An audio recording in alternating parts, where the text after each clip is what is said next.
Rope Wrestling. It's your boy, the one and only Mr. Steal Your Dibs, and back with us. And I'm happy he's back from successful surgery.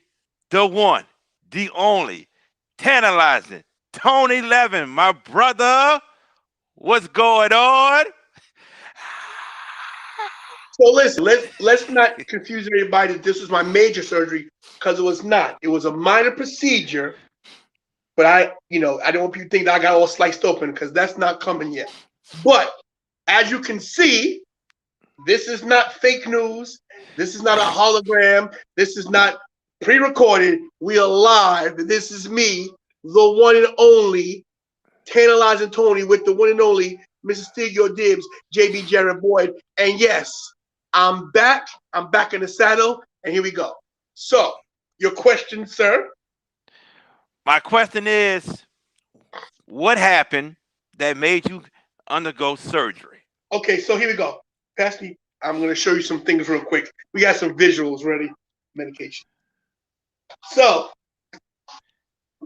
let's give me a second. Just everybody count. 1, 1, 2, 2, 3, 3, 4, 4, 5, 5, 6, 6, 7, 7, 8, 8, 9, 9, 10, 10, and my testosterone. 11. 11. Okay, so some of these medications I was taking, some were changed, but this is a total I've been taking in the last year, okay? The combination of some of these medications with some of the medication that was still in my system created a blockage in my airway. So what was happening is I got something called an endoscopy to check my airway, because when you get surgery, you got to check, make sure you can breathe, intubate, whatever. So my airway was a little, prior to this, it was a little swollen, but nothing major where they can't do surgery. They give you a little medicine to make it go down. Mm-hmm. Well, what happened is this. The doctor in my endoscopy never sent over my results to my general surgeon. The general surgeon put me on a different medication for pre-surgery for my liver issues. What happened there was those combination of medications combined, and it wasn't a good combination. So over the past couple of weeks, I was having problems with breathing, but I thought it was because I was going to the gym every day. I thought it was because I was on the treadmill every day.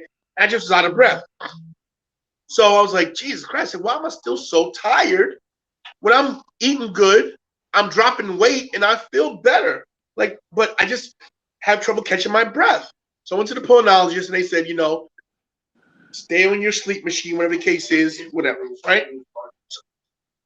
So then we were going to have that show a couple Friday nights ago, Right. and I was just tired, like literally sleeping like 20 hours. I went to work. I had to come home because I was so tired. So I took like a 10-hour nap. And I woke up tired. Like, how? And it wasn't just being tired. Then it was like I was starting to drink water and stuff. And it was like I had to push like this for the water to go down. Like pushing, like water wasn't flowing down my throat. So then I'm getting a little like, okay, whatever. So I hate the doctor. And I hate it. So long story short, even though the story's long, I'm sitting here at the TV looking, getting ready to play my games, getting ready for our show. I'm like, something's wrong. So I go to the hospital. My airway is at 99% shut, closed. Now I'm still talking, but I'm like one word at a time. Yeah. So they get me in there. I didn't even realize that they were knocking me out. I thought I was just getting like something to relax. I wake up in recovery. So what they did was they intubated me before my throat closed up, and they created a airway. They put a freaking, basically a needle in my chest, in the side of my chest. They call it a chest tube, whatever. So they to alleviate my airways so my lungs wouldn't freaking, I guess, either explode or collapse. In the case. Correct. They put me in the right antibiotics, right medication. My throat opened up in literally 24 hours. So apparently it was a combination of all the medications. I can't get into the technical terms because, honest to God, as long as I'm okay, I'm good. So the next day, I was home. I was home the next day. I still was from all the effects and tired and whatever. But this is what they told me, and this is what blew my mind. Now, I didn't know this when I went in. They told me if you hadn't went to sleep that night, you wouldn't have woken up. They told me if I went to bed Friday night, because I was going to just go back to sleep, you would not have woken up. So two Friday nights ago, and literally, you know me, I play my games up until 10 o'clock, and then I come with you, and I go back. That's my routine when I get home from work. I laid down at 7, got back up at 8 to play for 2 hours. Our boys are ready to play. I was like, all right, guys, let's go. I was like, yeah, I'm not playing. I'm tired. I'm just gonna, So I laid down, and I said, I said to myself, I'm going to sleep. I'm gonna tell Jared I don't feel well, and I'm gonna go to the hospital Saturday morning because I don't feel like leaving the house. Right. I don't know what happened, but something said, you know what? Stop procrastinating. Just go. There's probably less people there now at night anyway. If I hadn't went Friday night, you would have had a show about guys' bad news and my lesson to everybody is this. And I know there's some people in the group that have been having some medical issues. I know Whitney got some nerve issues going on. And number one, you gotta always pray. I don't know who you pray to, but pray to somebody. I prayed to God that I was gonna be okay. So that's why I know I'm okay. But number two, and this goes for everybody who doesn't believe in climate change or whatever, trust the science. Even though the medications were wrong or whatever, some of them, there was no communication. But for them to tell me if I didn't come in, and you gotta realize I got there at like 11 p.m. to the hospital. So they told me I would have woke up Saturday morning at 6. That's only a 7-hour differential. 7 hours. So from 11 p.m. to 6 a.m., you know what I'm saying? That's 7 hours. That I would have went to sleep at 11, fell asleep 12, 1, and been permanently sleeping. So if you got a feeling that, no matter how lazy you feel, tired, whatever, and you think something wrong, your intuition's 99% right, go to the doctor. And also this makes me realize this. These doctors are geniuses. Because for me to go in there almost dead one day and come out and come home, I'm home. I was home basically Sunday morning. He goes, yo, resume your normal activity.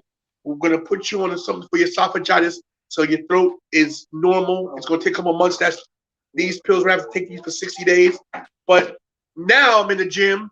When I went to the treadmill, now I'm like, wow, I'm breathing. I can't believe it. I just thought because I was a little older and because I was working out so much that I just was normally tired. No. So this is how it basically went for me. And then we get to the show. This is me. 1, 2, kick out, baby. I kicked out. There's no way they taking me out. I got too much to do, too much shows to do. My YouTube channel be blowing up. WrestleMania is coming. I'm in Mania Club. I'm in MVS, my group, my main group.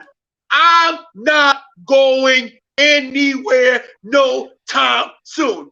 So it proves to you one thing and one thing alone. Even death takes a break for the tantalizing one.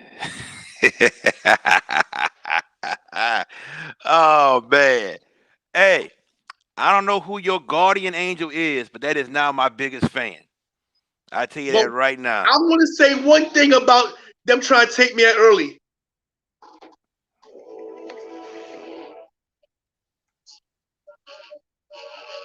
You listening? You hear it? I'm listening. It's coming. No chance. That's what No chance. No chance in hell you're stuck with me for as long as I want to be stuck. Oh man. Everybody say it. You got No chance. No chance in hell. That's right. I'm Oh, back. yes it. Take it over, sir. Whatever you got to say.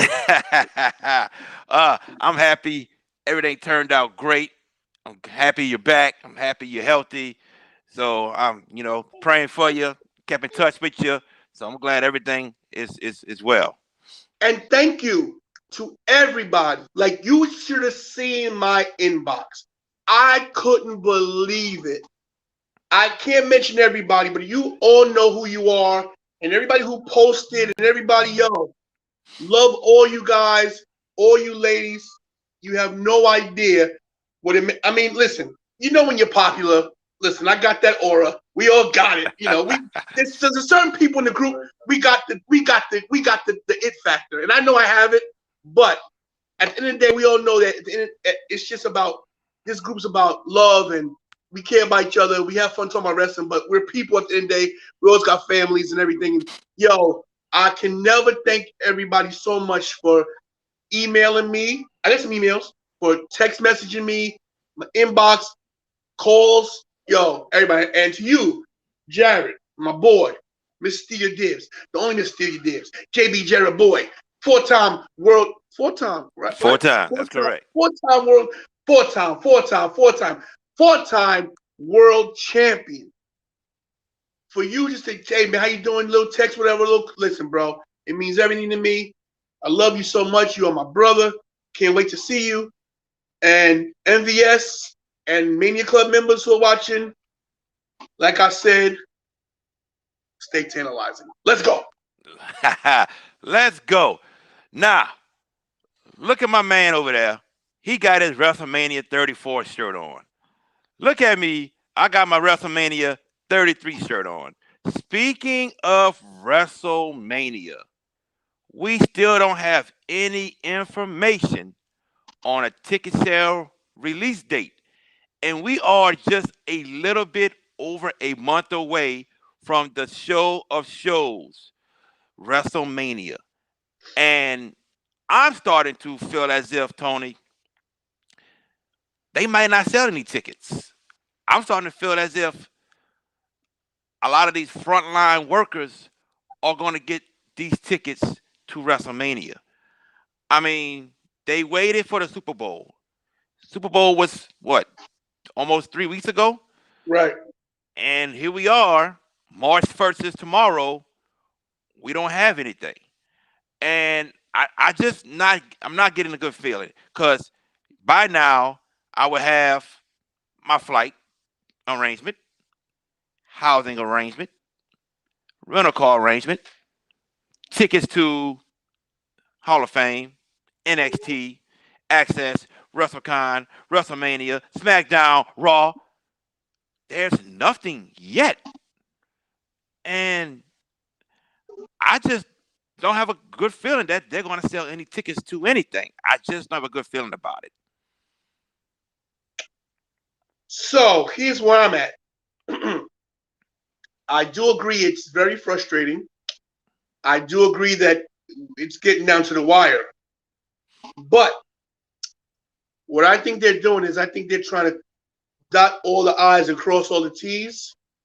I do think that healthcare workers will be first dibs, but I do think that we're going to get something for the general public. I do think we'll hear something by the end. I think we'll hear something by Friday. I think by Friday we will know something.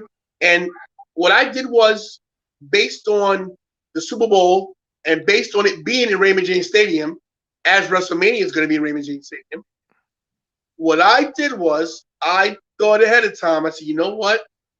Just in case, and ticket airfare is so cheap right now, I booked my flight already. I booked my flight, and I booked a rental car. Now, I didn't book somewhere to stay, and the reason why is, in the event we do have fans, I'm going to fly down Friday, evening and come home either Sunday evening if I get a late, the late flight, or if I can change it, or Monday mornings. Right now, I'm round. I have a round trip open ticket, so I don't know. It depends on if there's a flight that night. So if I have to sleep in my car for 2 nights, the rental car, I do not care. I will find someone in Tampa who has a place to let me shower. I don't care. If there's a WrestleMania with fans, my streak's staying alive, and I'm going to be at WrestleMania. So I know it's tough, and everybody's like, "What do we do? What do we do?" I think that after the last year we've had, it's been so terrible. We got to hope for the best. We haven't heard any cases come out of Florida that anything has been, any kind of big major cases, COVID cases. Not that Florida releases their information, but we haven't heard nothing bad. So I'm staying optimistic, and I'm gonna predict. Here's my prediction. In fact, this ain't a prediction. Here's a spoiler. By Friday, we'll know something. We might know something by Wednesday because WWE likes to drop their news on Wednesdays for some reason. They usually do. So I think Right. by Friday, we'll have an idea of what's going on. And I think there will be fans of WrestleMania, and I think that we will be able to get tickets. It's been 3 years since I've been at a Mania, and I was so ready last year, everything booked, and then you know what happened. I'm down for the cause this year. I am ready. I think I would have booked a flight by now, but I didn't because I have credit from the flight that I had last year. I have credit, so I'm fine with that. I think there's still plenty of hotels and B&Bs to book because I think everybody's still playing the waiting game. So I think I'll be fine. But man, I am I am so intrigued because it's like I gotta get there. I gotta get back. I gotta get back to seeing all my friends. You, Muhammad, Joe, Mike Bradley, just to name a few. Just to name a few. It's because it's also about the friendships you have made with people over the years, from everybody that's come from all over the world. Speaking of Muhammad, from where he come from. So it's a must, man. It's a must. I am waiting for them to sit here and say tickets going on sale March 10th, March 9th, whatever. I am waiting. I am going to be there. I'm just waiting for the first event of what will be on a Wednesday or a Thursday. Because my vacations are set for WrestleMania. They are set. That's what I'm waiting for, and then I can book everything. But yes, I am going to be in Tampa. There's no stopping me this year. Well, before you do anything, before you make your arrangements for your hotel, whatever, let me know because I haven't made no arrangements yet. Maybe we could do something together, whatever. And that goes for anybody else at MVS that wants to do something. Maybe save us some money somehow. I mean, listen, bro, times are tough everywhere, and but I'm just saying, I'm ready. I'm ready, bro. So. I don't need vacation time because I have so many sick days accrued for the last 2 years for perfect attendance, and my job knows when wrestling takes precedence over everything. So That's that when right. I say I'm leaving for 5 days, 10 days, they know put the time in, and I'm good to go. But I think this year, bro. I think it sounds crazy. But I think in 6 weeks I'm gonna see you, bro, face to face. I hope so, brother. I hope so. Hope On so. another on another note, tomorrow I get my second vaccination too, so Okay. There you go. I'm good to go. Perfect. Perfect. Now, if you watched SmackDown 2 nights ago, you saw it. Bianca Belair chose Sasha Banks. And I have not been so intrigued with a women's WrestleMania match since Charlotte versus Asuka, which was a hell of a match, in my opinion. Hell of a match.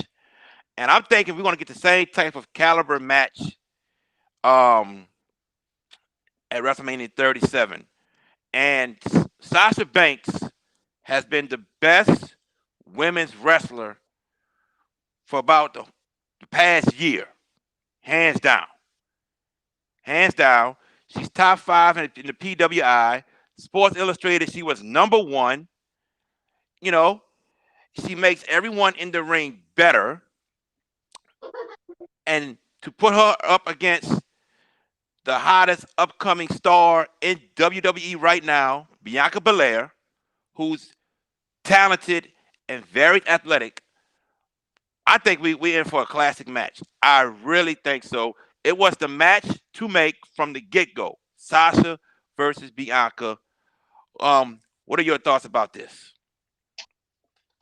Listen, I am too excited for this.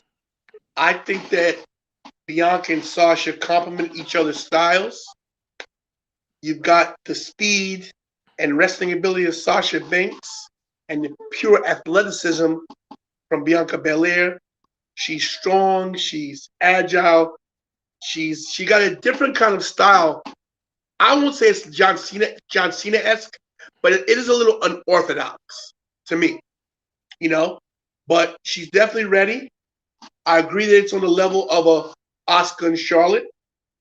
I think that this could be the one to steal the show at WrestleMania, especially depending on where they put it in the card. To me, I make it the opening match because it can't be the main event. We know that, but I make it the opening match because in past WrestleManias they've done a good job of the opening match. Seth versus Brock opening match at 35. Mm-hmm. So I would think that you put Bianca and Sasha in the opening match to set the tone and make everybody follow them. But my thing is this, and this is just on a personal level, to see two minority women, yes, to be able to point to the WrestleMania sign and be in this match with each other. So no matter who wins, whether Sasha gets her first win at WrestleMania or she drops the title and she puts Bianca over and they have a 6-month-long feud, because this feud's going to be something. Yeah. I think that I think it's one for the ages. I think it's going to, like I said, I think that this could be the match at Mania, wrestling-wise, So I'm excited. And just to see Bianca Belair be so emotional about her family and her husband Montez Ford, and her to point at that. I love how they're doing it now. Even though you point the sign after the Rumble, now they got you pointing at it when you pick your opponent, and then the fireworks go off with both of you in the ring together. Yes. I like that. That was whoever thought of that was genius. So now you got the opponent and the champion, while the opponent points at the sign, the champion holds the title. I think it's great marketing. It's beautiful. They're doing something right. As SmackDown, of course, they've been doing no wrong lately. So Bianca versus Sasha. Will Sasha get her first win at WrestleMania, or will she be 0-6? We'll get into that when WrestleMania comes around. I like the fact that you said they should open the show, and remember it's a 2-night show. If Sasha and Bianca opens the show, it gotta be Saturday. It gotta be the opening match, not Sunday. Saturday. Start Saturday off with a bang. You know what? I'm glad you mentioned it because I forgot it's a 2-day show again. I forgot that. So wait a minute. That might change the game a bit, because what you could do is you could close the show Saturday night with Bianca and Sasha. You could, but I don't think Vince would do that. Why? I mean, it could happen. I mean, think about it. It's a 2-night show. You're gonna end both nights with the one with the Universal and one with the WWE title. It depends who will be wrestling for the WWE title. It depends. Exactly, and that's my thing. See, I think that if the Miz is still champion, I think that he doesn't have to close. Well, you're right. You're right. It depends what the champion is. But if everything falls into place the right way, Sasha and Bianca could close Saturday. that would be a feather in the cap for both of them. That'd be wonderful. That'll Because be wonderful. you could open Saturday with the WWE title. You We know the can Universal title. The Universal title is the main event. We know that. definitely. Roman Edge is Sunday night. That's solid. But what's not solid is the opening match for Sunday and the opening match and finishing match for Saturday. Correct. So there's a lot of ways you go.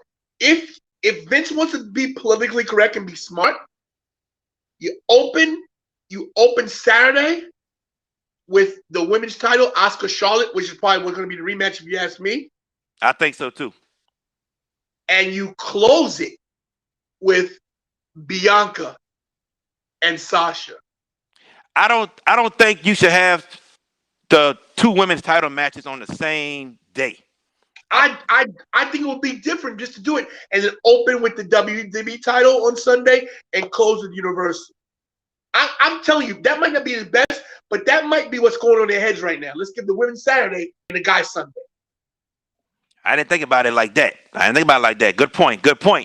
You could focus on the women. You give the women. You could do the women's the SmackDown title. You could do the Raw title and the tag titles for the women all on Saturday. Even have the women's battle royal on Saturday. You know what I'm saying? Yeah. Saturday could be just basically for the women. And Sunday give it to the dudes. I don't think the women have a problem with that. They get their own day, the first time all WrestleMania women. Come on, from WrestleMania will now be a 2-day event from now on. No, not after this year because they're going back to 1 day. You don't think so? You don't think that this works? They'll go to 2 days. Maybe after LA because the 1 day is already booked. That's true. So maybe after LA. Good points.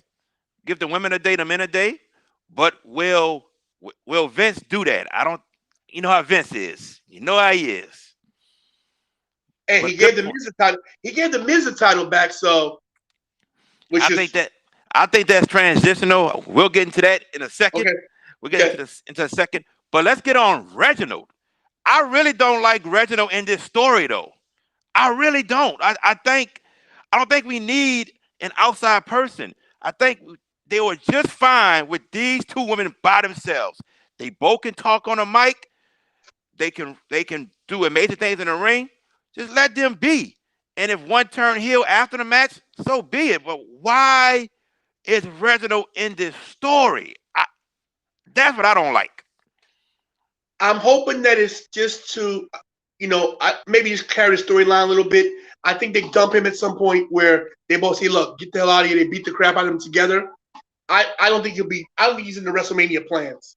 I don't think so. I think it's just a little television thing for now to give Reginald his little due because he has been working hard, working with Carmella. He is a good wrestler. He is a good on-air persona. I just think it's to give him a little bit of a shine. I think that maybe this Friday or next Friday they'll cut him out the storyline somehow, and then we'll go from there. Don't get frustrated yet, but you're right.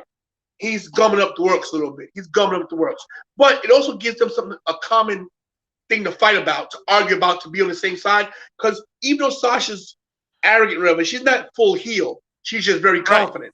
After we saw her Stone Cold sessions. So she's very confident. So I don't think she's actually heel yet. And people say, well, who's the heel? Who's the face?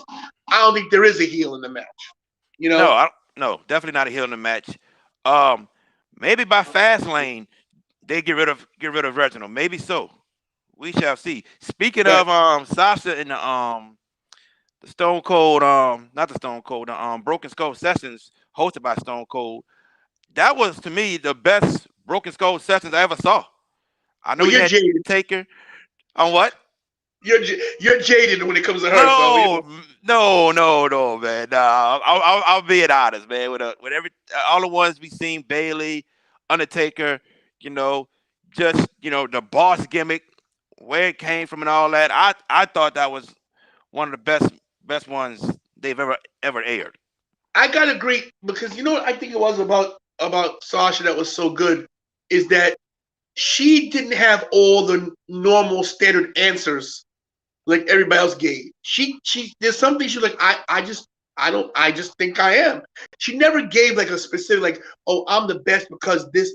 She didn't get, but she was like, well, I've always thought that way. I just, I figured I'm here, I deserve it. Yeah, why should I not say it? She didn't give the politically correct answer. She Yeah. gave she gave her honest answer, which throws people off because even her promo, she's not very she cuts good promos, but she's not crisp.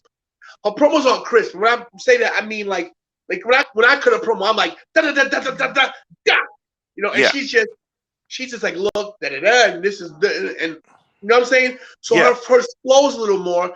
It's not as direct. It's just it is what it is. Yeah. It's more this is just the way it is. I'm the best. She never mentioned Charlotte being. She never even put it in the conversation that Charlotte was best. She said I'm the best. Best. And she's like, I worked hard. This is what I feel. I don't have the pedigree she has. Mercedes KV. I worked with two people in the stop mic. I worked with two people in the arenas. I'm the best. So I saw a lot of backlash on NVS and Mania Club. His foot. Hold on, sorry. Go. Was it on your foot? Yeah. You didn't know it was. Come sit down. Sit down. It was on top. Sit down. That's why you should not. Oh. Sorry, guys. Mikey got his foot caught under the rocking chair with Kira. Anyway, sorry. It's all good. What was my train of thought? Sasha, Broken Skulls. She's the Yeah, best. she just people. She had got a lot of backlash. Like, oh my god, this wasn't even good. It was so boring. No, she just told like it was. Correct. And she got emotional when she wanted to get, and she Stone Cold congratulated her and said this.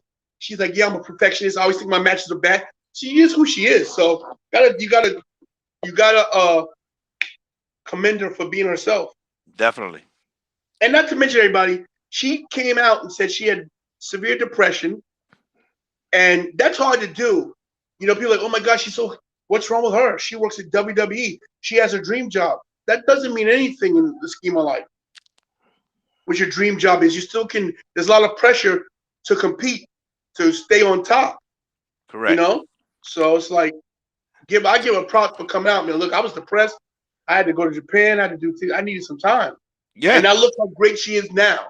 Look how much better a wrestler she is, and how much better a persona she is, and whatever. So it's like on the show last week, I was talking about Kiera Hogan. Was trashing Sasha on Instagram Live, as Kiera Hogan was saying, I dealt with depression. I talk to my fans about it. I don't go do no show. Da da da da. Sasha doesn't have to come out and talk to fans about her depression. She ain't got to talk to nobody about that. She can go deal with it any way she wants to deal with it. That is her right. If she wants to go on a Broken Skull session and talk about her depression and what she went through and what she did to overcome it, that is fine. She has that right. Kiera Hogan with her jealousy towards Sasha and whatever else needs to stop. But anyway, that was last week. No, and I agree with that too. I read her Twitter, I read all the stuff, and it's like, okay, you did that with your fans. That's your right. It's your depression. Do what you want to do. Sasha gonna deal with it her way. Now, everybody deals with everything the same way. Yeah. It's just like, yo, stay in your lane. Correct. Back to this match. This is right now. This is the main match I want to see. This is it right here. Bianca and Sasha. This is it, and they're gonna put on a hell of a show. They will do this. I feel it. Feel it in my bones, my brother. I feel it. Yeah, I can't wait. It's one of the main matches I'm looking forward to. Yes, sir. Now, also on SmackDown, Daniel Bryan came out and challenged Roman Reigns to a Universal Championship match at Fastlane. That match is not set in stone because Daniel Bryan and Jey Uso had a double countout. Now, we all know something's going to happen and DB will get the shot. I was calling for this match to happen at WrestleMania. I thought Daniel Bryan was going to win the Royal Rumble. Well, I'm getting it a month before WrestleMania. And I'm kind of starting to wonder if this match happens at Fastlane, what happens now at Mania. We saw the interaction also with Daniel Bryan and Edge, where Daniel Bryan says he doesn't think Edge can beat Roman Reigns, da da da. I don't want no triple threat match at WrestleMania involving Edge and Daniel Bryan and Roman Reigns. I want Edge and Roman Reigns. But if we get this match at Fastlane, does Daniel Bryan have a shot at beating Roman Reigns? This is what's crazy about this. Now you throw Daniel Bryan into the mix, and believe it or not, it creates a problem. Yes. When do we ever think in the history of Daniel Bryan and the Yes Movement that having him in a potential main event will be a problem? Never till now. Never. Mm-hmm. Because if you go back in time over the course of the years, from him going against Kofi at Mania, from him being at WrestleMania 30, from him losing to Roman prior to WrestleMania 31. Yeah. Number one, Daniel Bryan's never beat Roman, just so you know. Never. That's correct. Number two, the issue it creates is now people love Daniel Bryan. Love him. People love Edge. And now Roman is so over that people are like, damn, we need him in the main event. Roman has to be in the main event. So what do? Do you mess up? Do you gum up the works and make it a triple threat? Do you have Daniel finally beat Roman Reigns and have Edge and Daniel Bryan, which is a dream match? But do you have Daniel Bryan lose again to Roman and have basically ruthless aggression era against the new era, the reality era, Roman versus Edge, which spear versus spear, old lion versus young lion, which is the marquee match. Yes. But Daniel Bryan is so good that you got to say, damn, what do we do now? And when they have this debacle, what we do now? What does Vince do? Triple threat. Mm-hmm. And I don't want to see a triple threat. I don't want to see it at all either. I'm hoping for a Daniel Bryan Seth Rollins match at WrestleMania. That's what I'm hoping for. I think that's the way to go. But with Edge just coming back and you throw Daniel Bryan in there, I think that messes up everything. It messes up the chances of Edge having another WrestleMania moment. Which will probably be his last. One of his last ones. Yes. So, best decision is to put Daniel Bryan in a match with another marquee main event wrestler, Seth Rollins. I think that's the way to go. You can even put him in a match with Kevin Owens. But don't mess this match up with Edge and Roman. Do not mess this up. Because if you mess this up, then we can sit here and say, oh, for all that, Edge could have went wrestle Miz or Drew McIntyre or whoever will be the WWE champion. We don't need a triple threat match. I pray it doesn't happen. Just keep it one-on-one. Edge, Roman, main event. And I don't care if Edge wins, I don't care if Roman wins, but keep it just like that. Do not mess this up. I agree, but we'll see what happens. Right.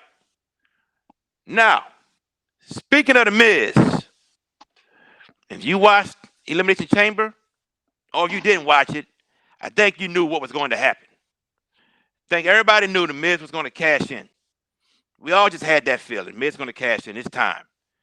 We didn't know that Bobby Lashley was going to attack Drew McIntyre like he did. Miz cashed in. Miz is the new WWE champion. His second world championship of ever. And it took 10 years. 10 years. Ladies and gentlemen, let me go through a little story with y'all right quick. Months ago, The Miz was on Busted Open, talking about how he gets upset when he see other people on pay-per-view posters and it's not him. How he gets upset that he's at home thinking about being world champion again. And it hasn't happened yet. That's foreshadow number one. Foreshadow number two was when Edge confronted him about the ultimate opportunist thing, blah, blah, blah, blah, blah, blah. And Miz drops out of the Elimination Chamber. That was foreshadow number two. Foreshadow number three, Miz backstage with MVP at Elimination Chamber. The writings was on the wall from the get-go that this was going to happen. And it happened. Miz is champion. Now, let's get into the main question at hand of this topic. The Miz is the only two-time Grand Slam champion ever in the WWE. I'm gonna ask you the question first. Is he one of the greatest WWE champions ever?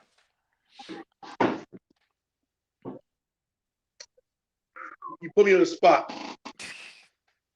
This is a tough call because his title reigns have been so far apart. Can you Not call just the best? not just that belt. Put them all together. Intercontinental, Tag Team, US, Yeah. all of them.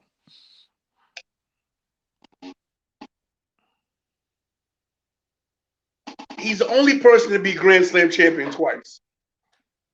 Shawn Michaels doesn't have that accolade. So when you got to ask yourself, who are the best of all time, he's definitely in the conversation now because he's done something no one else has done. It goes to show you that his longevity, Never been injured. Never been injured. his work ethic, he shows up. Except for early in his career when he was immature in the locker room, that comes just with time. Correct. He's grown. He's built a name for himself. He's built an empire. Miz and Mrs. Number one show on USA. You got to say he's in there. He's one of the greats of all time. He is in the same line as Shawn Michaels, Stone Cold Steve Austin, The Rock, John Cena. Yes, The Miz is one of the greatest WWE champions of all time. Listen, I'm not a Miz hater. I can't say I'm the greatest Miz fan ever. He got a lot of them. He got a lot of them, bro. Got a lot of them in MVS. Yes. But here's the thing, and I'm going to turn heel real quick. A lot of MVS mofos should shut their mouths and enjoy the product because they can't do what The Miz does. They sit on TV watching them all day. So, yeah, The Miz is one of the greats of all time. And you got to look at it. He's been in WWE longer straight than a lot of people that have come and gone. He was in WWE longer than Stone Cold as an active wrestler. Correct. Longer than The Rock. Longer than Edge. So there's a lot of people he has overpassed. 15 years is a long time to work for the WWE. So regardless if you like his gimmick or not, his heel turns, his face turns, whatever he had his different outfits when he was with Morrison the first, whatever. The Miz has paid his dues. He came up a different way from the real world, but his ultimate goal was to make his WWE and to be champion, and he did it not once but twice. How many times you guys been WWE champ? Zero. I'm gonna say this. The accolades speak for itself. I mean, all these tag team titles, U.S. titles, Intercontinental Championships, and now WWE champions. It speaks for itself. This man is one of the greatest champions ever. And I don't care what anyone says. Okay? If you don't think he's one of the top 10 wrestlers of all time, okay, fine. Fine. But, man, 8-time Intercontinental Champion, he's like one behind Chris Jericho, I believe. And him and Morrison had the belts numerous times. People, this is one of the greatest champions of all time. If you don't think he's number one, fine. But he's definitely top five. He's top five greatest champion in the WWE history.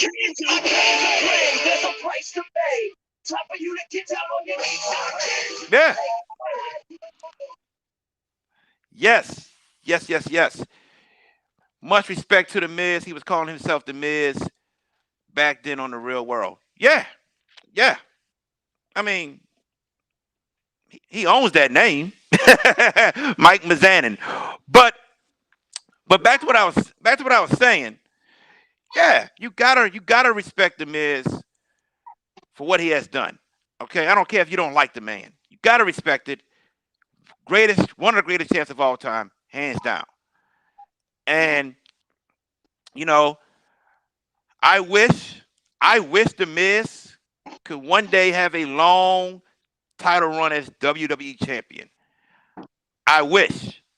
And I'm starting to wonder, Tony, if it's going to happen because that following Monday, the Monday Night Raw after WrestleMania, after Raw, is the season premiere of Miz and Mrs. So I'm starting to wonder if he's going to have a title reign past WrestleMania. I'm starting to wonder. I think not, but you never know. You never know. So moving on with that, Miz versus Lashley for the WWE Championship tomorrow on Monday Night Raw. And people, I'm about to be a spoiler to you all. Okay? I'm about to be a spoiler. Tomorrow night, the title is not going to change hands. It's not. You know, a lot of us want Lashley to win. It's not going to happen because they already said that Drew McIntyre is returning on Monday Night Raw. That was your spoiler right there, ladies and gentlemen. They shouldn't even said a word. Build a match. Don't say nothing about Drew showing up because now we know, oh, Drew about to get revenge on both of them while they're competing against one another. And I think at Fastlane, we'll get a triple threat match regardless with Miz, Lashley, and Drew McIntyre. So Miz is going to retain the belt after tomorrow night. Fastlane, we will see. I'll get to that in a little bit. But do you agree with me or disagree when it comes to Miz staying as champion after Raw tomorrow night? There's no way they're going to take the title off Miz this quickly after taking it from Drew. It looks like the plan right now is for Drew and Bobby Lashley to have some kind of program and Miz to, be the guy where maybe whoever if they win, they get to fight Miz at Mania. I think Miz will be champion by Mania. The whole storyline right now with them is a little confusing. Not confusing, just I think they made a change at the right time. I think Drew McIntyre was boring. What? I think it was boring. He carried the company during the pandemic. He carried them. No, I'm not saying personally to me. I think to Vince he's boring. I think that Vince. I don't think that he was holding.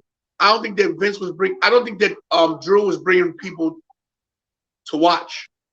I don't think people will watch wrestling because of Drew. I think people, because of Miz and Mrs. that watch that show, that don't watch wrestling, will now watch. I think they did it for ratings. I think they brought Miz in to raise the ratings on Raw. And I think that they got to go with that plan for right now. Because who else? What other person mainstream in WWE can do that other than Brock Lesnar. You know what I'm saying? I Maybe think this Randy. maybe, but I don't think people. As I say, let's watch Randy Orton. I think people will watch Miz because there are people that watch Miz and Mrs. that don't watch wrestling. Right. People just watch reality shows, and and Miz and Mrs. is a very high rating. I think this is a ratings deal, and I think that he's going to hold the title. I think he'll be champion after WrestleMania as well. I think he'll hold the title. I think he defends the title and wins it. I hold on to it. Wow. I I'm I'm kind of stuck in a boat between two different things. I really believe at Fastlane that Miz loses this belt. I believe it, but I still got the feeling because the show is the day after Mania, after Monday Night Raw on April 12th. You know, I got a feeling that he still might be champion. But so I have two different feelings of what can happen come Fastlane, and I'm gonna get to the other part of it later. But I'm sticking to Miz losing that belt at Fastlane and what leads up to Mania. I'm gonna get to that in our last topic. But yeah, Bobby Lashley, man, has been just strictly dominant, and I love it because man, you got a man that size, that big, yeah, make him be dominant. And what he did to Braun Strowman, oh my God, oh man, I didn't see that coming because Braun is a bigger man than Bobby Lashley, and gosh, he picked that man over one hand, threw him to the ground, he speared him, 1, 2, 3. I mean, what they're doing with Bobby Lashley now is what we've asked for a long time. They did do this in his first run. They just didn't put the world title on him. They put an ECW belt. They put an Intercontinental title on him. So we saw this years ago, and now we've seen it again. But him as a heel, I want Bobby to get that belt so bad. I really do. But we shall see. We shall see. Do you see Bobby Lashley becoming world champion sometime this year? Yeah, finally. I think this is the year.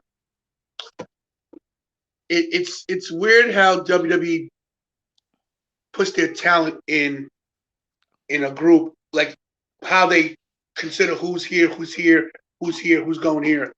Because you got longevity like The Miz, 15 years, and they rewarded him now.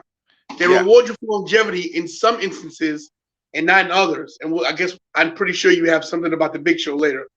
Um, Bobby Lashley has done everything they asked him to do. Bobby Lashley has dominated the title scene in every organization he's been in. Um, TNA, wherever else he's gone, ECW champion, IC champion, US champion. A guy that looks like that, and not to mention he was in the Air Force, correct. um, veteran. The way he looks, his work ethic, his overall look in general, his wrestling ability, his just general presence on television. Mm-hmm. The guy should have been champion already. Him and Brock Lesnar should have already scrapped, and Lashley should have been WWE champion. I think that this is a year for Bobby Lashley, and if he doesn't do it this year, it's over. He ain't never gonna do it. The guy's 44 years old, you know, Yeah, so it's got to be now or never. that'd be a tragedy. Be a tragedy if they do that to Bobby I mean, Lashley because he's you gotta look deserving at of it it. like you gotta look at it like this, bro. There's a lot of people in wrestling who should have been heavyweight champion and never was. You know, Scott Yeah, Hall, Scott Hall, Cesaro, Roddy, huh? Cesaro. Cesaro, Roddy Piper, like never Piper. been world champion. So it's like, Steamboat, yeah, but Steamboat should have been WWE champion at some point too. You know, so it's like There's a lot of people that just they never think, hey, let's give him the title, and some people they do it for different reasons. You know, my thing is if Mankind can be world champion, that should open the door for everybody. You know I what I mean? agree. Yes. Not that Mankind don't deserve, not that Mick Foley didn't deserve it because he deserves it, but that sort of broke the mold on what a champion can look like and what can be. So Yeah. Lashley has everything going for him. It's like he's always a part of a backup storyline. Like even when he was going to get to Maga, it was always about cutting Vince's hair, or he helped Santino Marella win the Intercontinental title. So he's always like a plot device for something to happen. Right. Where he should be the main issue. Like him and Brock Lesnar should be going at it. He should be fighting Roman. He should be fighting. For a time he beat Roman, and they changed the plan. They changed it up. You That know? was I was so mad. So mad. So it's like this is his time, and he should take a book. He should take a page out of Cesaro's book and get on talking. Well, there's no talking smack, but get on Raw Talk and lose his shit. Like, listen, I've been here this amount of years. I've done everything. I should be champion because I'm the blah blah blah blah blah. He needs to come. He needs to face these guys. Like, look, it's my time. Yep. Totally agree. Totally agree. Now we're gonna move to NXT, and the story out of NXT. Everyone should know this. It is Undisputed Era. Will there still be Undisputed Era, or is it over? And last week on the show, I said I wish they would all got called up to the main roster together and let them, run amok on the main roster for a couple years before breaking them up. Breaking them up on NXT, I think that was it's the wrong thing to do. They really been the biggest, the main reason that people still watch NXT is because of Undisputed Era. The whole group, Adam Cole, baby. That's right. And I was glad to see Kyle O'Reilly kind of go solo and get his chance to shine. Because he's been in the tag team situation for most of his career, going back to New Japan and Ring of Honor. And so I was happy with that. But I mean, I kind of saw eventually, Adam Cole's jealousy would show up eventually. And then at NXT Takeover Vengeance Day, Adam Cole attacks him. He attacks him on the following NXT show. And then Adam Cole turned his back on Roderick Strong. And so now it's crumbling unless Kyle O'Reilly picks up the pieces and he becomes the leader with himself, Fish, and Strong, and Adam Cole gets called up.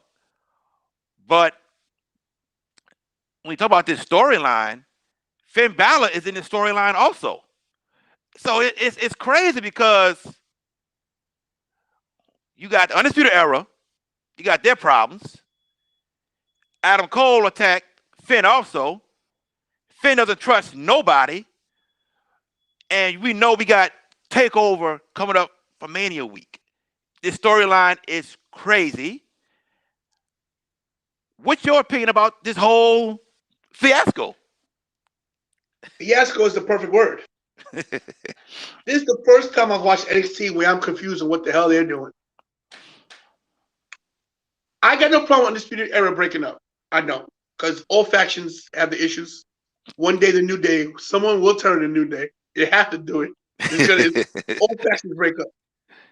But the way they're doing it so you got Finn Balor, the NXT champion, in the mix with Adam Cole, who was already been champion with Kyle O'Reilly, that's crazy. And then Roderick Strong, who was a main people forget that Kyle O'Reilly, Roderick Strong was a main adversary of Undisputed Era. He used to beat the living crap out of him until he joined. Yeah. And it's confusing on what they're doing. Is this a real heel push to put Adam Cole on the main roster? And is he going to make it? And are they going to destroy him the way they destroyed every other talent they've brought up? Aleister Black, Andrade, Ricochet, You know, you want to go back in time. Bo Dallas. Um, what's the guy's name? Um, with the Fandango and Tyler Breeze. them and the other guy. It's party time all the time. Oh, um, Adam Rose. Adam yeah, Rose. yes. You know, he was so over in NXT.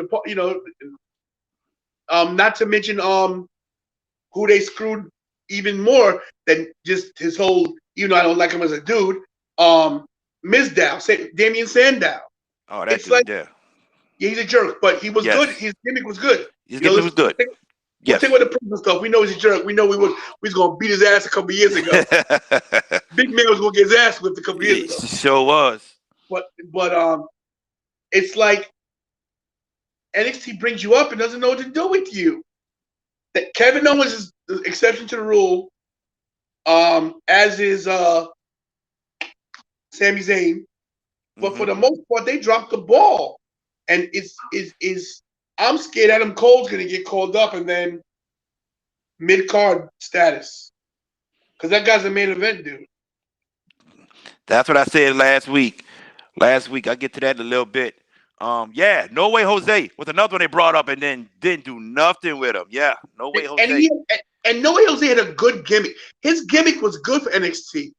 His gimmick, he wasn't the most popular. I mean, he was popular and he had to win no titles, but he was good for where he was. It just didn't make sense, man. This where I'm lost with it because if you're having the Undisputed Era breakup, have it be just between them. Have it be to where Roderick Strong is trying to be a peacemaker and they both hit him or something, and you have your little triple threat match. Well, because Fisher is hurt, so he can't be there.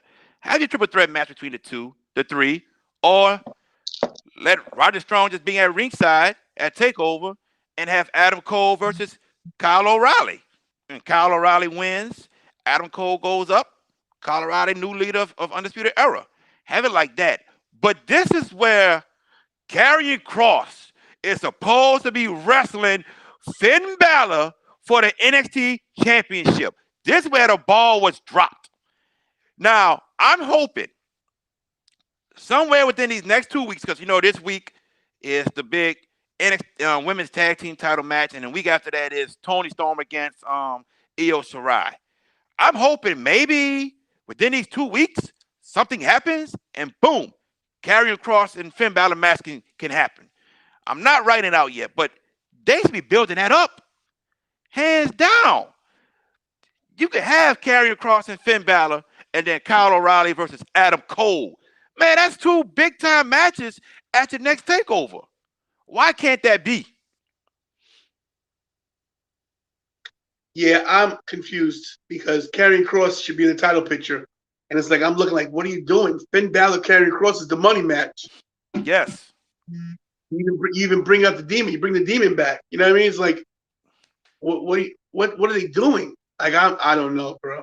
I'm so confused right now with this whole storyline with them. I mean, I guess maybe this is Vince's way of saying, okay, let's see what Adam Cole can do before we bring him up. You know, maybe there's some kind of test, whatever. But to me, it's a head scratcher. Yes, indeed. Now, last week, people, I talked about Adam Cole being the modern day HBK. Me and Tony were supposed to have a debate about this. Okay, so Tony wasn't able to be on the show. All right, so what I said last week was people came on there on the MVS page and saying, no, he's not. It's AJ Styles. Da da da da da.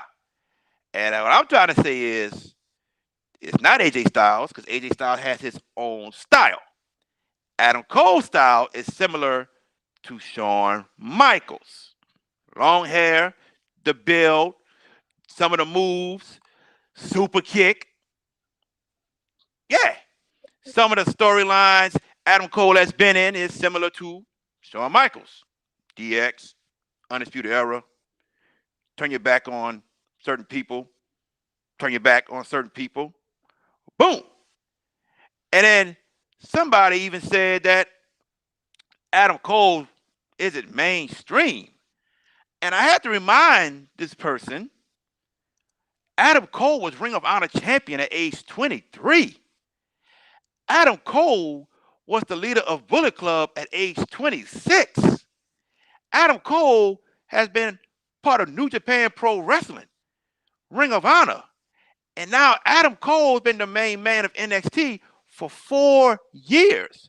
What makes you think Adam Cole is not mainstream? Adam Cole is better than Dolph Ziggler, who's been compared to HBK. Stevie Richards, who was compared to HBK back in the day. Adam Cole, to me, can get moved up to the main roster, and if they don't mess over him, Adam Cole can main event a WrestleMania. AJ Styles hasn't yet. Adam Cole can. AJ Styles can main event WrestleMania. Don't get me wrong. Yes, he can, and he should. But Adam Cole also, right now, is 31 years old. He just got into his prime. This man got years left. Adam Cole been mainstream before the age of 30. This is your modern day Shawn Michaels, everybody. And Tony, I don't care what you say. Because I know you're going to sit there and say, he's not. I know you're going to say it. Adam Cole is the modern day Shawn Michaels. I'm going to say this because this conversation is a show. This is not for this show. They need their own show, and I don't want to get into it. Okay. But you're wrong. You're wrong. Okay. We're gonna do a special on Adam Cole. We need to do a couple specials this year, but that's gonna be the first one. But yeah. You're wrong. Okay. All right. He says I'm wrong.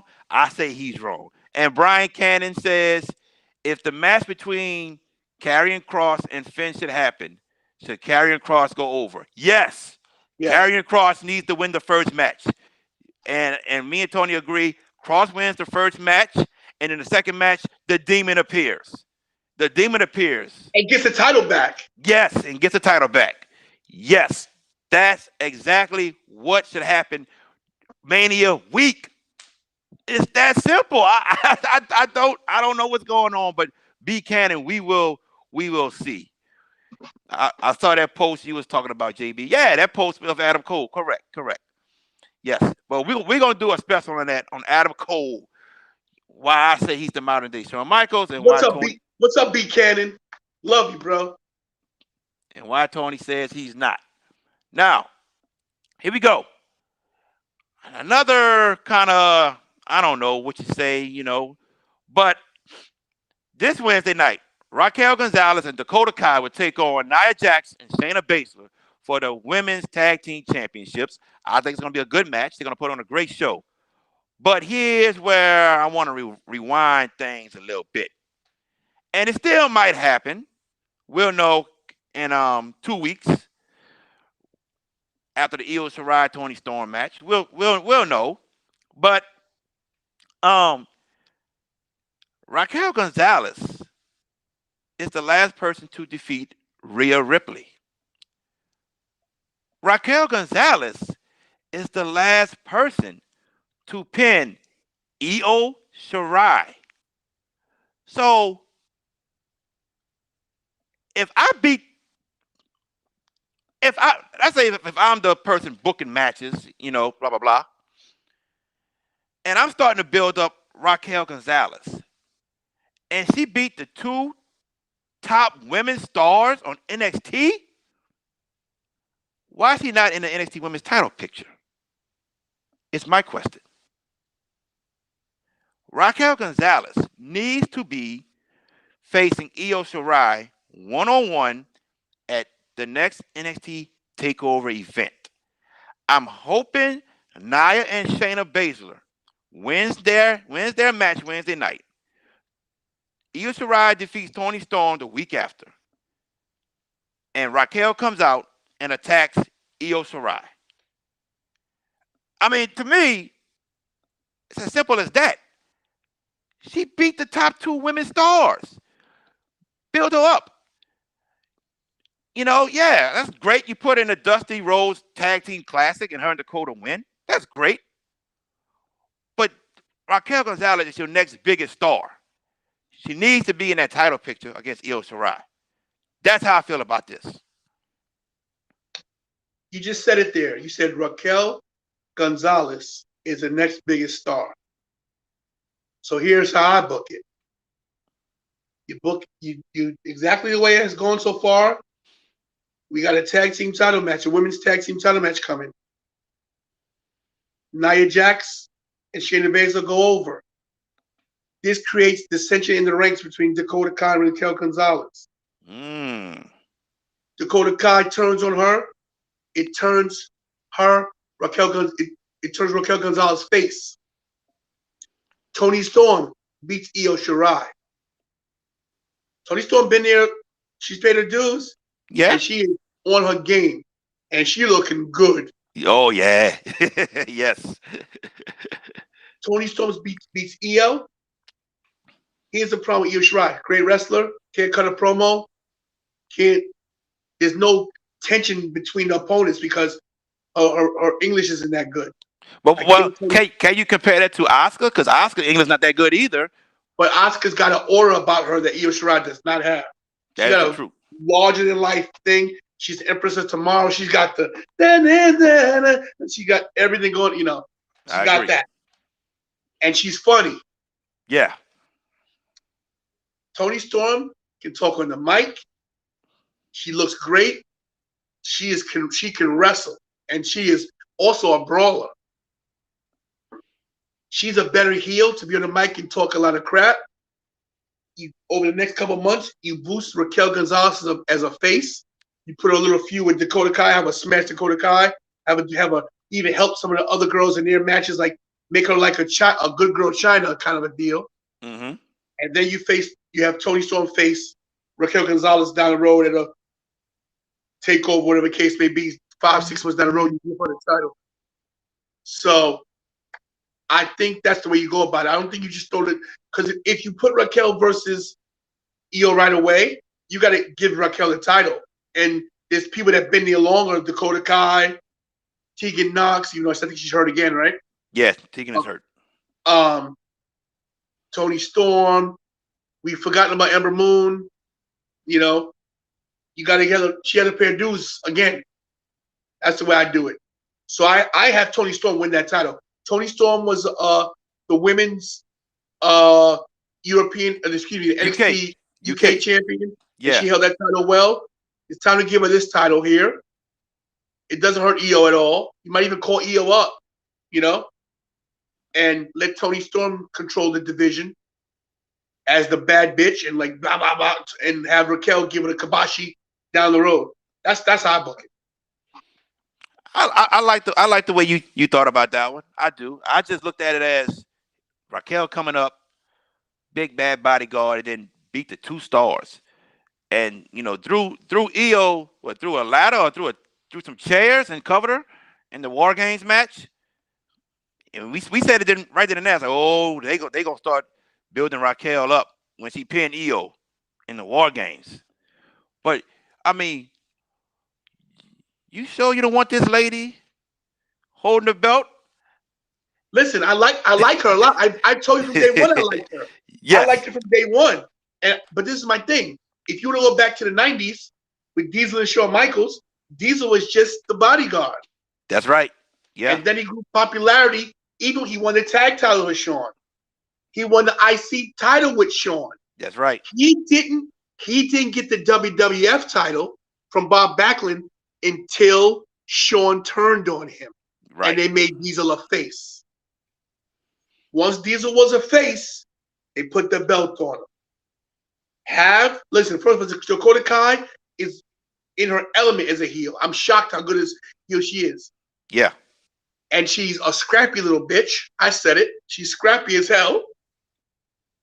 You have her turn on Raquel. Like, I'm the one that brought you in here. If it wasn't for me, that's how you do it.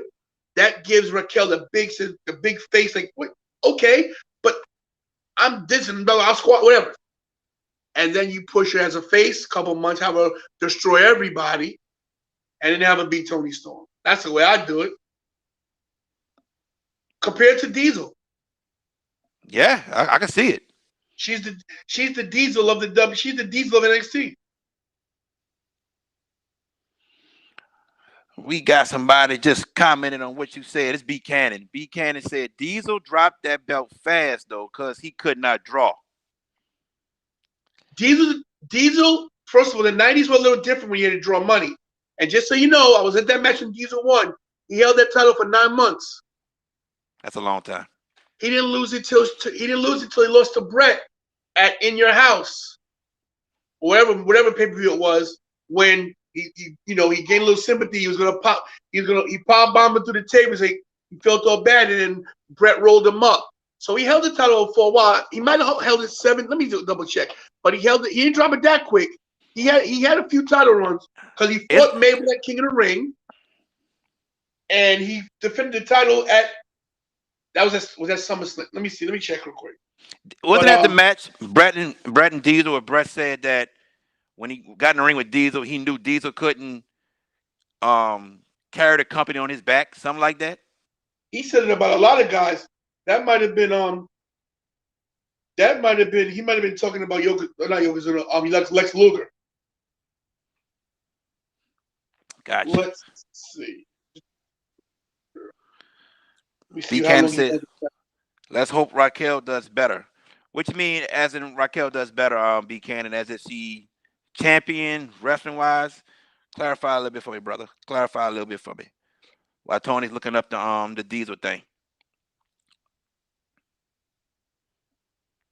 Yeah, Diesel beat Shawn at WrestleMania 11. With he defended the belt against Shawn. That's right, and defeated him. That's when they had Jenna McCarthy and Pamela Anderson. That is correct. Shawn won the Royal Rumble and was supposed to walk. Go ahead. 3 days on November 26th. 3 days at the Survivor Series.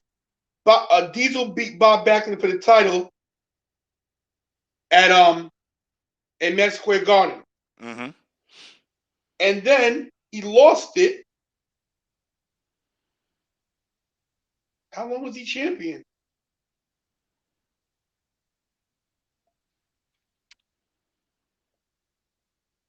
November 19th. He was champion almost a full year. From November 26th to November 19th. That's a title run. Yeah, that's a title run. Let's hope by comparisons he does better compared to Diesel. Okay, I got you. I think he will, and that's a good. And Bryan B. Cannon, that's a good analogy. Don't get me wrong, but you're right. Diesel couldn't draw, but the '90s was different money-wise. Drawing, it was WWF was in trouble. That's right. That's why they left. It was tough to draw back then because Hogan was gone. Yep. And this point, Hogan's in WCW, so wrestling was in a transitional stage. But I think that's the issue with Drew is too. I think Drew ratings. I don't think Drew ratings. I don't think Raw drew ratings. I think Raw was just that bad of a show, in my opinion. Yeah, true. Now, some of y'all heard about this. Some of y'all didn't. There was an Impact show in Georgia. It was a partnership with Lariato Pro. That's also in Georgia. Okay, and your boy, the real one, Enzo, was in the ring just speaking, and people came out and started beating him up. Your boy used to be part of LAX. Hernandez walks out, and then here comes Big Cass. How you doing? They get to the ring to save Enzo. And then those three have a match against Hawks Aerie. If you don't know who Hawks Aerie are, that is Wildcat owner, yes, independent wrestling organization, Wildcat owner in New Orleans, Luke Hawks, and his son, PJ Hawks, and they had a guy named AJZ wrestling with them. They all wrestled against each other. I don't know who won, okay? But My man Luke, I know you caught a beat down from Big Cass. I know that much. But since this was an Impact thing,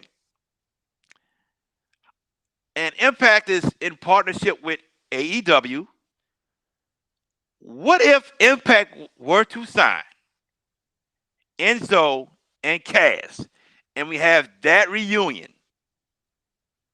Because Enzo and Cass were so over in NXT and when they got called up.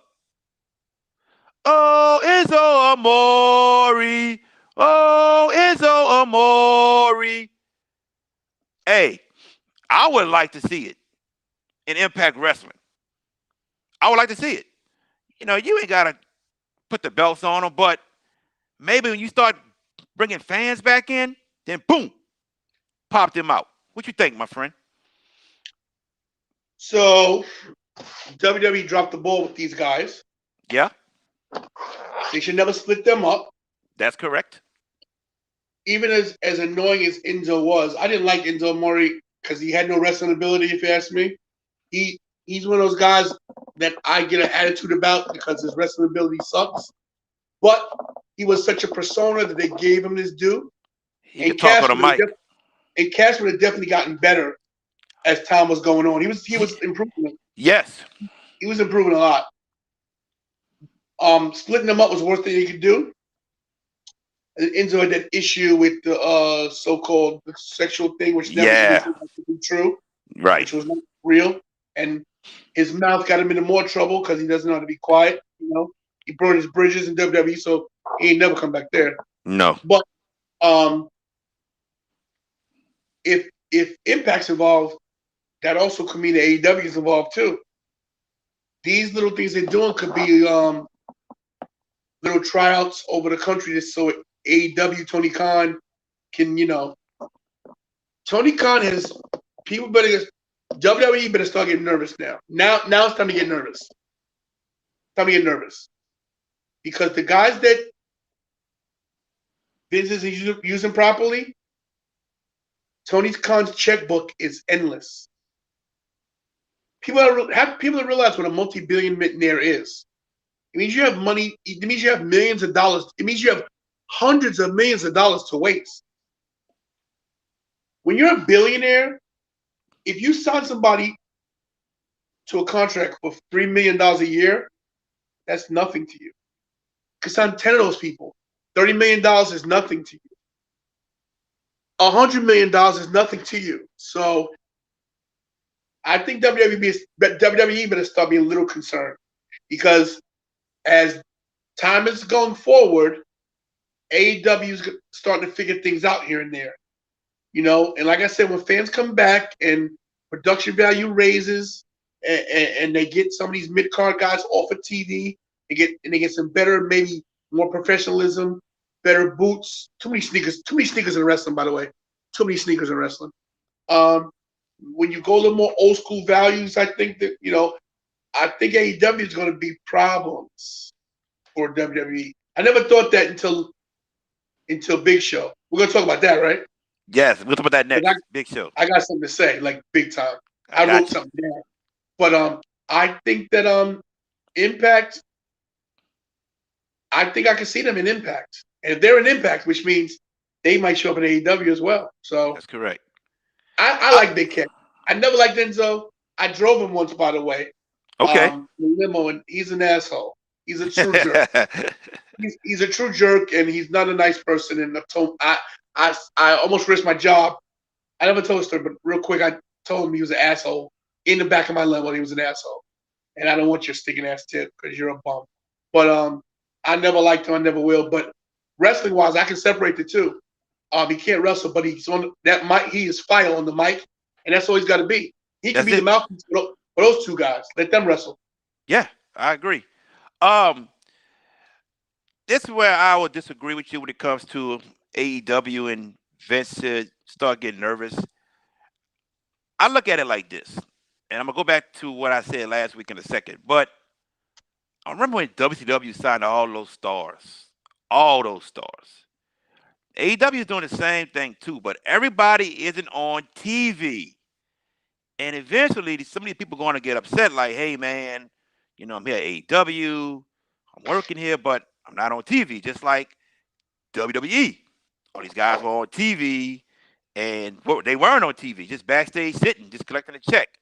These guys want to go out and perform, and they're not getting a chance to. With that being said, you said something that I talked about last week. You said AEW got to stop being a mid card and start promoting and get, you know, people that's main event status. And I said last week because Tama Tonga said that AEW is just a mid card company, and I sat there and said that I agree with him because when you think about headliners at that company, it's only a couple. And I said Cody Rhodes. I put a question mark about Cody also because Cody can't even wrestle for the AEW World Championship. So I put a question mark. But I said Kenny, I said Moxley, and I said who was the other guy that I said? Jericho. Jericho. I said that's your three right there. And then I said you had people like Lance Archer, Brian Cage. You didn't do nothing to build them up to main event status, but now all of a sudden you start to see Lance Archer in the main events on AEW Dynamite a little bit more. I said the Young Bucks, yeah, but that's a tag team. I said, but you got Orange Cassidy over with the crowd with that stupid gimmick that I think is stupid, but he has no belt. He's not fighting for no world title, but he's over with the crowd, but you're not pushing it. You got Darby Allin over with the crowd also. TNT belt, fine. Let's see what they do with him. Sammy Guevara just left the inner circle. What you gonna do with him in the next 2 years? Because that is a superstar in the making right there. Can you elevate Sammy Guevara with a feud with MJF, a feud with Chris Jericho, and get him up to main event status? They have to start building other wrestlers to main event status. Adam Page is definitely main event status. What in the hell are they doing with him? Until they can figure out to bring these guys up, I will continue to look at them as a mid card company, just like Tama Tonga. Yeah, me too. I agree with that. But I'm just saying that the difference between sitting in WWE and sitting in AEW is you're making more money to sit. That's true. Yes, yes, sir. So, and we can segue that into the big show. I just think that they should worry a little bit. I think that an open checkbook, and yeah, you're right, WCW did the same thing, but I don't think WCW, I don't think Tony Khan's as dumb as Ted Turner is and dumb as Eric Bischoff was. I think that Tony Khan has a plan, has a master plan, and I think that it'll unfold the next year or two. I got no problem with the mid card status of the company right now because that's what it is. Mm-hmm. But to get it to elevate it to main event status, you need main event people. So you got to poach some guys. Yeah. No, Bobby Lashley don't get his due. I can see that. I can see that definitely. I can see a lot of guys coming over. I can see Bobby Lashley. I could see a few people leaving. I could see Kevin Owens leaving if he don't get what he wants. Definitely. I could see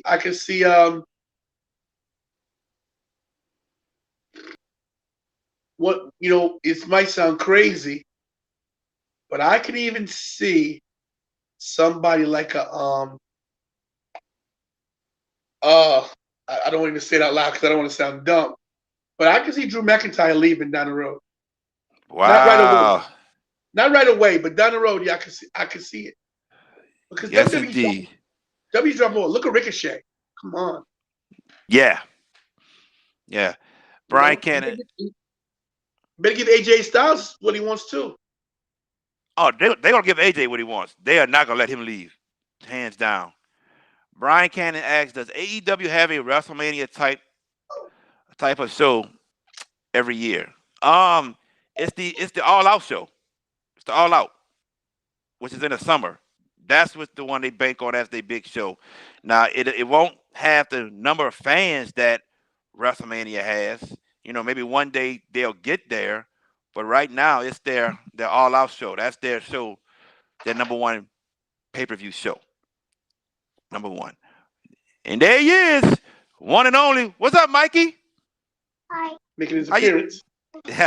how you doing, my man? Doing good? Are you doing good? Okay. All right. Good deal. Say okay, Mr. JB. See you later.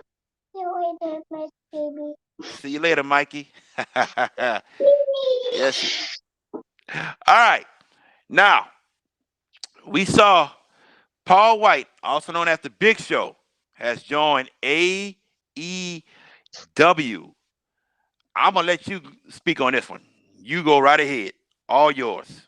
Listen, bro. I'm about to have a little rant right here, okay? This is what's real sad about what we do right here talking. Because, everybody's ultimate goal between our YouTube stuff, everything, I'd love to have my own show on YouTube and talk about wrestling and people see me. And I hope for them to ever rewind this and see me say this. Because I'm probably never going to make it in the business. But I got to say what I feel. This McMahon needs to go. Let me just put it that way. He's so out of touch. He talks about, WWE's a home. Is it really a home? Is it really? The Big Show, excuse me, let's give him his due. Paul White has done everything for that company. He's been in since 1999. He was in the WWE in the 1900s. Sounds crazy. He's the only wrestler to wrestle in 4 different decades. 4. 90s to 2000s to 2010s, 2020s. He's the only wrestler to do that. He came in as a young guy, green, not knowing too much, paid his dues. Has done every stupid gimmick they've given him and loved it. Mm-hmm. He's played everything. He had to dress up as Hulk Hogan. He had to dress up as Rick. He's done it all. He's a multi-time world champion. He's a multi-time tag team champion. He's a former Intercontinental champion. He has done everything. He had his own show. He has went through weight issues. The guy's 7 foot tall, weighed 400. They built him at 500, 400 plus pounds. Went into weight programming and lost all that weight. Has had 11 knee surgeries just for that company, so he could be the best he could be. Went down to 300 pounds, so he could still contribute to the company, help the young guys. He wrestled with his knee, basically no cartilage on one knee. He was on one leg. A locker room leader. Never had any negative things to say about anybody in the locker room. Helped the young guys coming in. Stops for fans. I know this because this WrestleMania right here, for the one night we stayed in the hotel before we went to our Airbnb, we stayed in the hotel with wrestlers. I did Busted Open. I was on Busted Open on the elevator with Nia Jax. I put her on the phone. Right after that, we went to the lobby. Paul White walking, hey, show, stops, hugs my son. My camera didn't work. He waited while I fixed my camera. Took the pictures. You get it? Need another one? The nicest guy in the world. Loves the business. Loves his peers. Does all promotion. Does everything. The guy goes to negotiate his contract. He goes to say, look, this is what I want. I want a little more money. I want to help the young guys. I want to commentate. I want to be like Triple H. I want to learn the business. I want to be here. You can't come to negotiation for this guy who's been with you for 22 years. for 22 years. The guy did everything for your company. He's been in every match you can think about. And you let him go when you know there's another organization who has an open checkbook who's going to snatch him up. And now everything he's learned here, he's going to pass on to the guys in AEW. He's going to be a mentor. He's got his own show now. He's going to have his own show with Tony Schiavone. Tony Schiavone's a professional.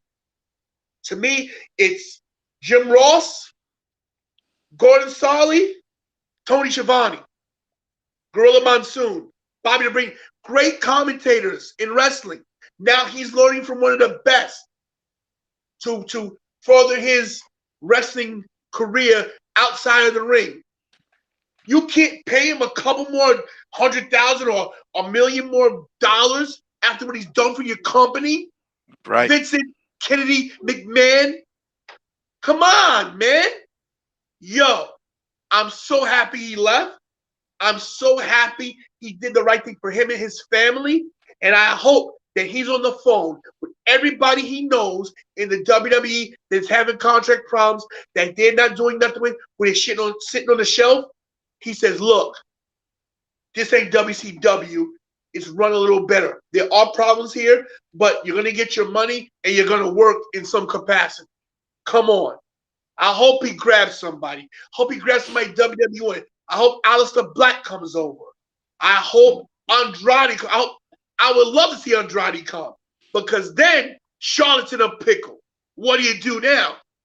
What do you do now, WWE, when you took her man? My man's gone. And her contract's up. Now what do you do?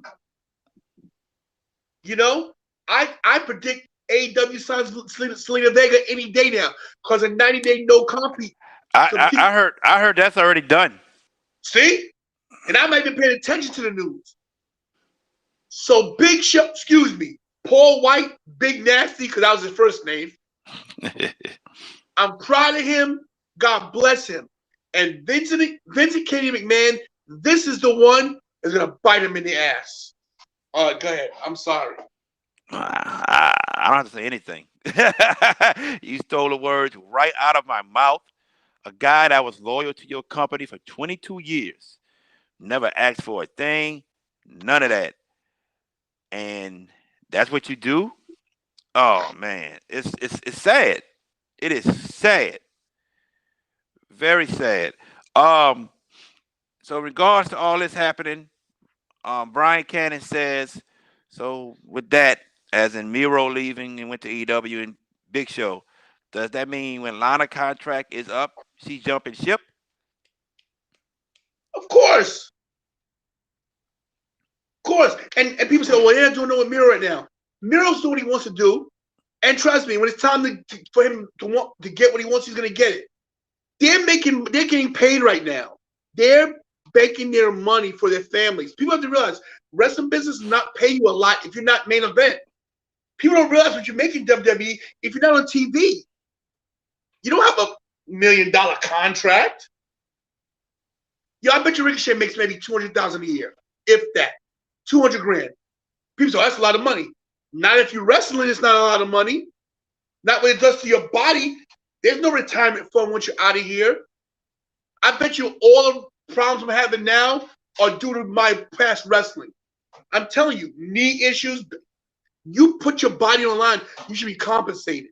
And when you're a big guy like the Big Show, bro, he's beating The Undertaker. Yes. He's beating every big man in the business. He's beating Kevin Nash. He's beating Kane. He's beating Mark Henry. He's beating the Giant Gonzalez, whatever the guy's name is. Whoever. Listen, they did him dirty, man. Listen, some people let go. I can see him letting what's his name? Zack Ryder's partner. What's his name? Oh, Kurt Hawkins. I can see him letting somebody like him go. I can see him letting Heath Slater go. I get it. The Big Show? They made him his own name. The Big Show. They gave him his own name. It's your name. You're the Big Show. Well, you got badass music when you come to the ring. You the biggest thing here. You are God. '99, he came in punching, breaking cages, breaking steel Cages. cages. Yes. Was in a Stone Cold storyline. Has been tag team champions with some of the greats. Yep. Jarrett Show, Yeah. Miz Show, Yeah. Show Miz. What? Fuck out of here. Fuck you, Vince. Not to mention it, all the um, younger wrestlers he helped to get over. Braun Strowman, for Worked with example. Braun. He worked with Braun to make Braun so good. Mm-hmm. He Cody helped Cody. He's helped so many people. Never complained. Yo, I counted his face at heel turns. No, I literally was watching all week. Yo, I'm not even up to 2007 yet. Yo, he turned face and heel between 99 and 2007 17 times. Wow. He doesn't turn face. Okay. One thing, he was a heel one time and came on TV and he was just a face and never said nothing. What? What? Oh man. They did him dirty, bro. They did him dirty. I'm pretty sure he signed for about $3 or $4 million. Would you two stop? $3 or $4 million. I guarantee you. Got his money. Good for you. Now, get your little show wherever. I see him getting the titles. I see him getting the AEW title somewhere. At least for a month or two to give him a world championship to show you, hey, yo, it's not about the title all the time. It's about the person. That's right. That's right. Correct. And it makes no sense. You give the title to the Miz. The Miz deserves it. He's been here 50 years. But you don't, the show don't deserve the same thing? Why? Get out of here, man. We're going to go to our last topic. And those who watching, y'all want to chime in and put your little dream match in there, put it in. But we have two Mania matchups that are set right now. I won't say set in stone because one might change, but definitely we have Sasha versus Bianca, and the other, as of right now, is Edge versus Roman Reigns. If there's a WrestleMania matchup in your mind, Tony, that you would like to see, what would it be? This year? This year, next year, the year after. I don't care. Listen, to me, there's some people who have not made it in WrestleMania that need to be a last match. And like you said, AJ Styles is one of them. I would love to see AJ versus Daniel Bryan in the main event of WrestleMania. That'd be a great match. But if you want to talk about huge things, massive, big for the company, I want to see The Rock versus Roman next year. The Rock versus Roman is the WrestleMania match that we need. I think that next year Roman will be even better than he is now. I think one thing Roman needs to change is his gear. I think Roman needs to go to tights and regular wrestling boots. I know it sounds crazy. I just think it would be better. I would even do something like this as a gimmick for Roman. I would steal The Rock's entire gimmick. I would go to the point where I would steal his gimmick, not to make it real subtle in the beginning, and it gets further and further along to try to goad The Rock out. You talk like him. You cut the promo a little, like even throw the eyebrow up. Come, look at that. That's called talent right there. You throw the eyebrow up every now and then, and you draw The Rock out, and then you go full Rock. Like, you know, I'm the people's champion. I'm the most electrifying. You know what I mean? I would even have it to the point where he starts doing the rock bottom. Or even robbing, even figuring out and doing it. Because the people's elbow is not easy. People think it's easy to do. It is not an easy move to do. I think, how many people have you seen do it since The Rock left? Only Montez Ford has, he hinted at it one time. Just like Cena. Cena's never done, nobody's done a people's elbow. It's not easy like you think it is. So I would love to see Roman versus The Rock at WrestleMania next year. Bro, off the chain. That and AJ versus DB. Well, I love to see AJ and DB. I would love to see it. Don't think it's going to happen, but I would love to see it. Um, like I said, I love to see DB versus Seth, but I'm going back to Miz and Lashley and Drew McIntyre because I think we get a triple threat at Fastlane. I don't think we're done with Drew McIntyre and Sheamus. I, I True. think I think we're gonna get Drew and Sheamus at WrestleMania. I think Sheamus comes in and interferes some type of way in that match. Also, also, we started this little rivalry thing between Bad Bunny and Damian Priest and the Morrison and the Miz. I think we're gonna get that tag team match at Mania. That's why I think the Miz is gonna drop the title at Fastlane. And I think Bobby Lashley is going to be the one with the championship. Now, here's where I throw in the swerve. Here we go. Um, Cesaro needs a Mania moment. He already had it. WrestleMania 30, Battle Royal, big show like this, and throw over the top rope. He had his moment at Mania already. But I know what you mean, winning a world title. I get it. I get it. Think about this, Tony. Think about this. These past Manias, go back to 33, go to 34, go to 35, go to 36. Think of two part-timers that have at least participated in these Manias. From 33 to 36. Two part-timers.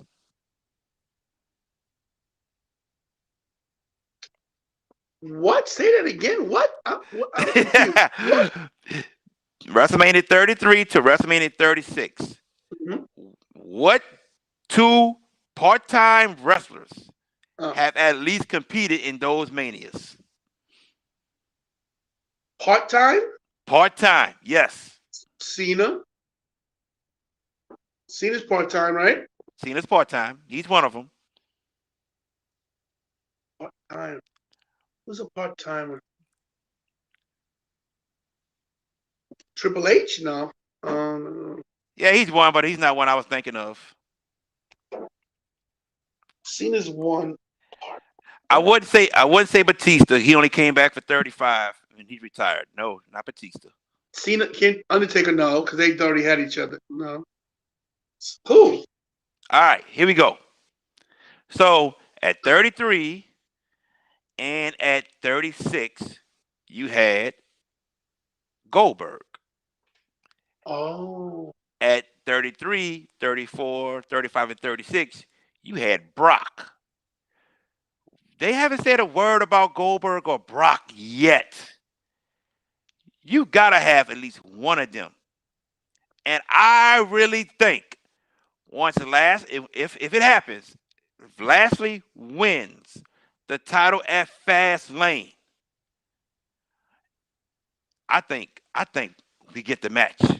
Brock, Brock Lesnar yes, Brock and A- Lashley for the as belt. the challenger. Brock as the challenger, yes. I think I think that following Monday Night Raw, Lashley's in the ring talking, and then you hear, "Do you? Don't, don't," and Brock comes out, fireworks, and heads to the ring. And I think it's set in stone. We get the match for the belt, Lashley versus Brock, and I think we get it at this Mania. This match is so long overdue, so long overdue.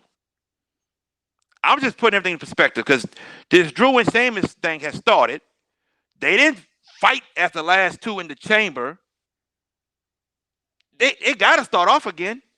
It has to.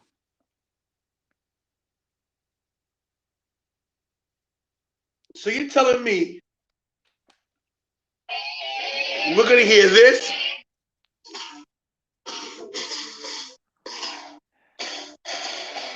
Oh, I'm telling you. Yo, I never thought about it that way. I'm always thinking that's Lashley chasing the title. But what if he's the champion and Brock? Yo, that's genius. I think it might happen, especially because it's fans. Yeah. You might see Brock. You might see Brock versus Lashley at Mania with Lashley as the champion. Yes. Yes. This match is long overdue. Long overdue. And that's the only way to do it quickly without having to get the title onto Brock and then have yeah, you're right. Because Brock can't just show up now and beat and just give me, you're right. It's perfect. Lashley has been destroying everything in sight, so that makes sense. Yeah. Yeah, Frank. You know what? I think because of me not paying attention because I was sick.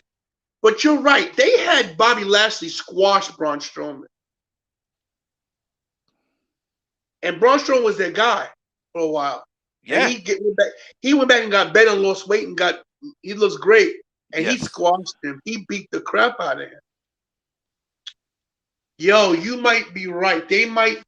Maybe they did that, yeah, because Lashley beats The Miz. Yeah. Yeah. I like it. Bruh. That threw me for a loop. I'm still processing it, but that's a good idea. Because usually I'm pretty good with booking. I never even went that route. It has to happen. It gotta happen, bro. It gotta happen now. It's long overdue. Lastly, it's this dominant force. Brock was a dominant force. It gotta happen. It's like now. Make this happen for that belt. Give Lashley that belt at Fastlane, and he takes on Brock. And do what's right. Don't let Brock come in and beat him. I know Brock brings ratings and draws people in, but let Lashley get that win over Brock. Eventually, you got to pass over the dominating to the next person. It'd be a big shock too to see Brock coming as a challenger at WrestleMania and lose as a challenger.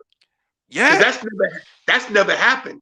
He's never come in as a challenger at WrestleMania and lost. He's lost WrestleManias. Yes, but he's never come in as a challenger for a title. That's right. Because if you go back, he beat Kurt for the title. Mm-hmm. He lost to Goldberg. He didn't have a title. No title. He came back. He came back. Triple H, not for a title. He lost Triple H. He beat Undertaker. He beat Goldberg. He beat Roman at 31 and 34. He was champion. He lost the title at 31. No, he had the title. Brock was the champion. He lost it. He lost the set. He lost the set. That's right. He lost it. 32. Dean, no title. No title. 33. He won the. He was the challenger and he walked in and won. Correct. Against Goldberg. See? Yeah. See? Yeah. Uh-huh. Lost the title to Drew. Lost the title to Seth again at 34. 35. 35. Beat 34. Roman. At 34. Had the title beat Roman. Yep. And then lost it last year. Yeah, lost it. And last year. So he's never going as a challenger and lost. That's how you do it, bro. Because everybody's Brock's gonna win again. Here we go again. And Lashley beats him. I like it. Yep. I like it. Who's this right quick? This is Frank. Frank said Lashley destroyed the current U.S. champion. Also the former WWE champion, Braun Strowman. And I'm sure he won't win Monday, but he's going to manhandle Miz. Yeah, he's going to manhandle Miz. And I think Drew comes out and interferes, and that forms the triple threat match. But I'm gonna stick to my guns that Lashley walks out Fastlane as WWE champion. Because think about it. Think about this, Tony. We've had the Lashley Drew McIntyre match already. I believe that was at SummerSlam or right before SummerSlam for the belt, Yeah. and and Drew won. So we had the match already. I don't think we'll get that match again at Mania because we already had it. I'm telling you, bro. I got this feeling. Nah, Brock you about to. got you right. That might be it, bro. I like it. I like it. I like it. I never Yeah, thought about it, but I think that I'm on the page with you now. I like it. awesome. Yes, indeed. Brock versus Lashley, two powerhouses for the WWE Championship. I pray it happens. I pray it happens. So, that's it for the show. We will be back next. No, not next. We Two come back hours. 2 hours. 2 hours. Yeah, we coming back Saturday. We'll be back Saturday. All right. Other than that, you got anything you want to say before we go? Nah, man. It's. I'm glad we did 2 hour show. I got caught up. It's good to be back to talk with you again and be on the show and be here with everybody. It's if you could tell, I got a lot of energy. I was definitely on my game today. I feel a lot 100% better. You know, it's last couple of shows I was laying down. Wasn't Right. myself, bro. Something was wrong with me, bro. But I want to say thanks again to everybody out there. This one I always get emotional because I have a there's a lot in life you should be thankful for, and your friends got to be one of them, especially your special friends. And I want to tell everybody, like really, like from the bottom of my heart, like when you almost die, it's a big deal, even if you don't know it, because you think about the next day how close it was to something happening to you. Like, yo, so from Anthony Levin to everybody, not the Tantilizing one, not the bus driver, it's from Anthony Levin. I love you all. Thank you so much for praying for me and having my back. And Jared, I gotta leave because I can't talk to you on the phone after. But I just want to tell you this, bro. Um, I'm so proud of the dude you are, and you are such a good friend and brother to me.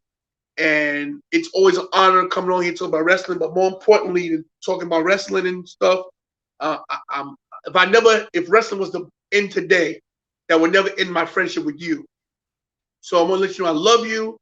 You are my brother. That's right. Can't wait to see you in 6 weeks. Just keep the positive thing going.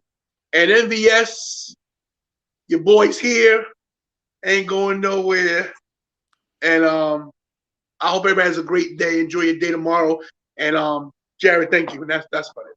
No doubt, man. You got that, bro. You got that. I'm always gonna be there for you, bro. Without a doubt. As I will be for you. Yes, sir. Definitely. Definitely. That's the end of our show, everybody. Your boy, uh, B Cannon. He said we love you too, bro. Love you, B Cannon. Thank you, bro. Thank you for the text. I love you, brother. Thank you. Thank you to everybody. Jamie, who texted me, um, God, so many. Alan, everybody. Just I can't. So many people. Whitney. Whitney's going through some stuff too. She put up there. She got surgery. Um, I love you, Whitney. Love you all. First Lady of Wrestling, Ebony. Ebony. Thank you. I'm doing good. Everybody. Yo, we all in this shit together. So respect. Definitely. Definitely. Definitely. Most definitely. So once again, we coming back Saturday. We will post the time. I'm your boy, Mr. Steal Dibs. That's Tantalizing. Tony Levin. We'll see you Saturday. Peace.